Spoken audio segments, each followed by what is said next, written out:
You need a smart system for splitting the dosh without losing your head.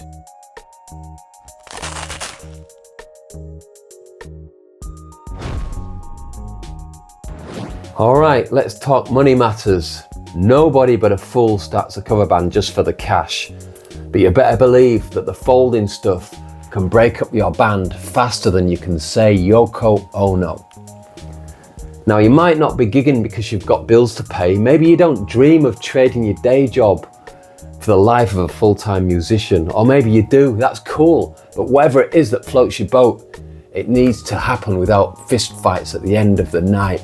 You need a smart system for splitting the dosh without losing your head.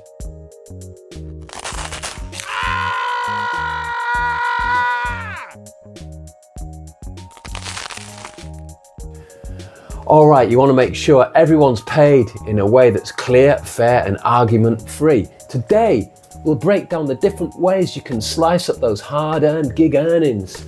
We're talking equal splits, role-based cuts, fixed salaries and share-based schemes. Woohoo!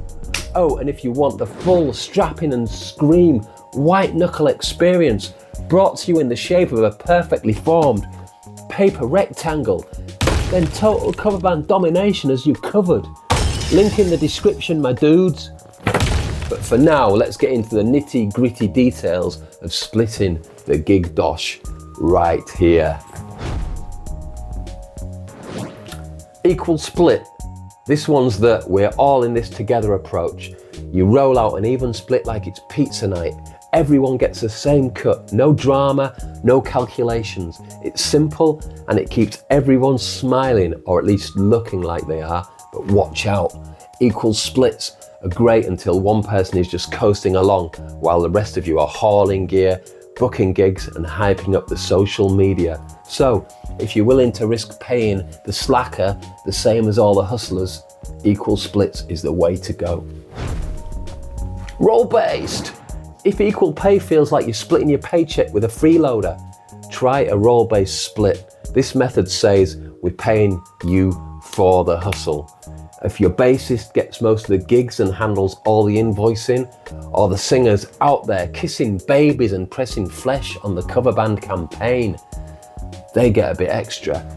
You're paying for the work behind the scenes, not just the tunes on the stage. But here's the thing, role-based splits can get as catty as a backstage tongue lashing at a beauty pageant.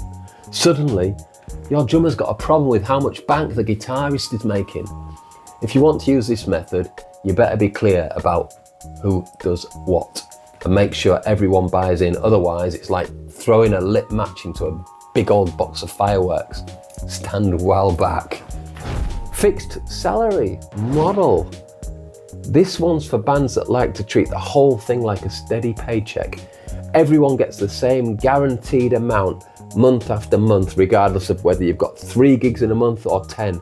It's a bit corporate, but hey, you're a band, not a garage sale. It's stability, and it makes sure everyone shows up like they're clocking in for work. But it does need one person to be in charge to take those extra profits and also shoulder any losses. And if the cash flow slows down, that fixed salary model can start feeling like that dodgy mate who never pays you back for beers. It's a struggle, and there's no extra incentive for anyone to hustle for new gigs. This one's for the high-flying bands only. Don't try it unless your booking schedule's rock solid, steady, and totally sold out. So, share-based split. It's your build your own salary option. It's a bit like the role-based split.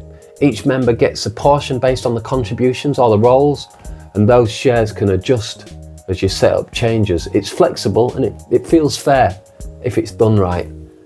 But this one's a can of worms, no doubt. Calculating shares means spreadsheets, and someone's bound to say, wait on, why do they get more than me? It can feel like a game of Monopoly where everyone's playing the banker. So if you go in the share route, make sure you're clear, fair and prepared for negotiation. Expenses and deductions. Let's talk costs. You've got travel, equipment repairs, promo expenses. None of these things are free. Decide as a group if you're taking those off the top before any splits, or if you're all covering your own share. Expenses are like glitter. They spread everywhere and you're still finding them weeks later if you don't get on top of them. Band fund. Set up a band fund and avoid the inevitable. This is your stash for big purchases or emergencies. I don't know, like when a PA speaker decides to spontaneously combust mid-show. Agree to take a bit from each gig for the fund, so you're not empty-pocketed when the inevitable expense train rolls in. Contracts and agreements. It might feel a little bit corporate, but trust me, put it in writing. If you're doing anything other than equal splits and you're serious about avoiding fights over money, a written agreement is the only way forward. It's like a band prenuptial. You hope you won't need it, but you'll be glad it's there. You want to spell out everything: splits, expenses, band fund contributions, even what happens if someone bails. It's peace of mind in paper form. Whatever split you decide on, remember, nothing is forever. Money dynamics change, and what works when you're just starting out might feel totally off 2 years in. Schedule regular band check-ins and talk finances every now and then before someone decides they're getting stiffed and they walk. And if you're still hungry for more tips on running your band like a boss, you can always pick up Total Cover Band Domination.